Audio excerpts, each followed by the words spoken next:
Hey, what's going on, guys? It's Geo from Casa Kota here, and I know that I'm a little kind of behind on like my daily schedule, right? I normally post on, I think it's Sundays, Mondays, and then Wednesdays. So I'm definitely going to put up some videos on those off days so that I can make up for what I missed. Consistency is key in everything you do.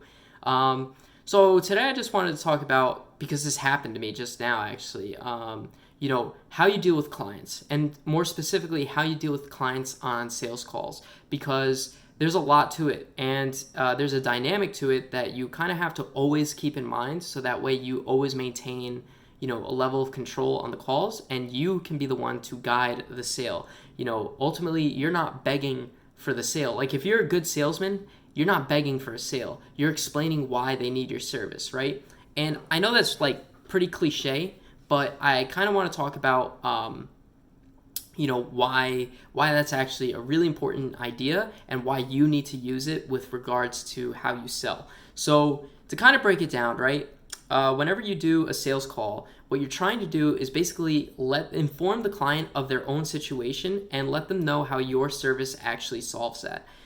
So when you do that, the most important thing that you can do as a salesperson is to just simply ask questions. If you're doing a lot of talking on a sales call, chances are it's not an effective sales call. Why? Because you really need to ask questions. Like, for example, you might have qualifying questions like, is this the right person for my service? Can they afford my service? Are they the type of client that I'm looking for, right? The next type of question would be, to get a sense of where they're actually at, so that way you can use it later in the conversation.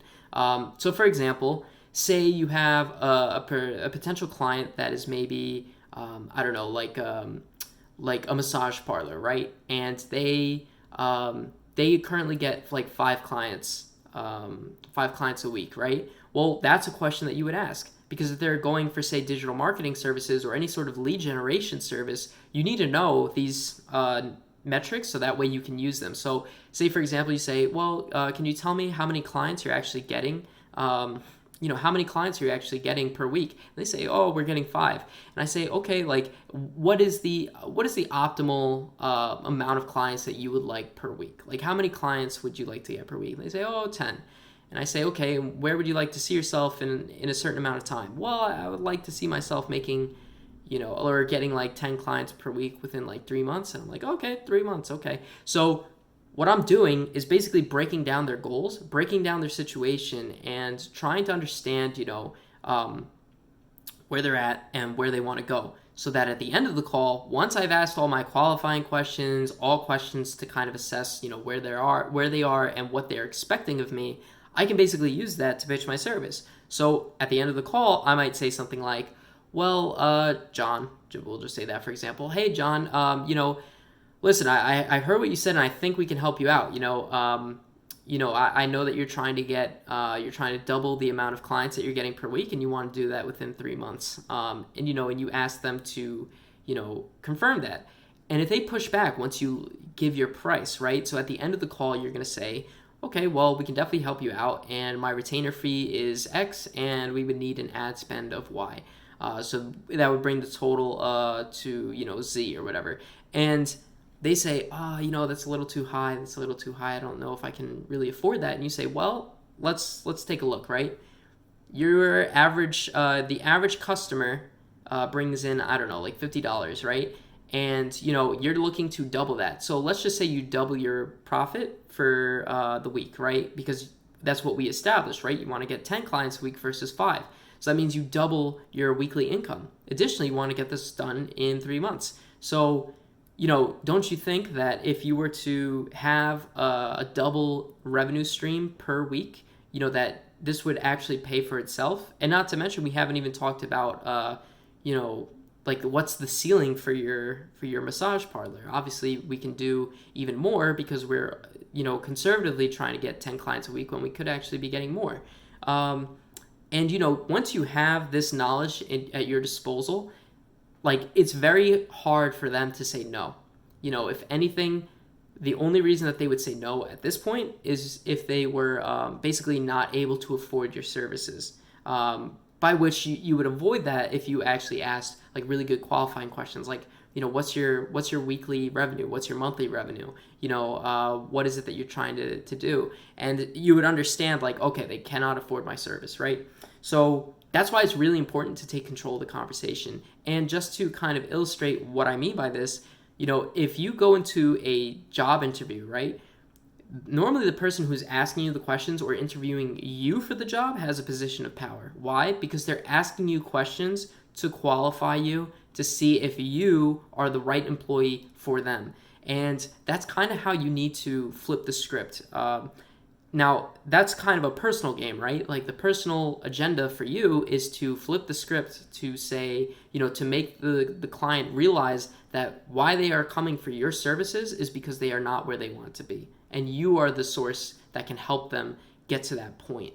And, once you're in that position, you'll display knowledge of what service they're actually trying to accomplish, and you'll display authority, which are huge, huge reasons that you would be able to get sales. Without that, without the establishment of knowledge or authority, you won't be able to get sales. And yeah, it's very important that you still have that same structure. Even if they ask for, even if they were to ask for, samples or, whatever type of, samples, proposals, whatever it is, right? Screw it. Don't send them samples. Don't send them proposals unless you're on the call to address it.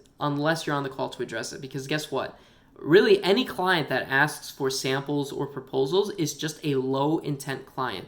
They don't want to deal with, asking these questions or facing the hard truth of where they are actually at, right? Sometimes it could just be that they're a larger organization and they literally don't have time because they're getting a lot of proposals. And that's definitely more standard in larger institutions. But for smaller institutions or one-man shows, yes, they could be busy, but at the same time, that to me tells, like, if you were to make an investment with your money, wouldn't you take the time to really understand it? So that means they don't view your service as an investment. So that's why you need to transition them to viewing your service as an investment, because they're right now they're just looking at it as an expense. Like, oh God, like, now I need to get a website done. That's going to cost me, $1,500, $2,000. Like, I can't afford this, or I don't think I can afford this right now. Just send me a proposal. I'll think about it. I'll see if my feelings change. Your goal is to change their feelings right there. If you're not doing that, you're losing a sale and you're wasting your time.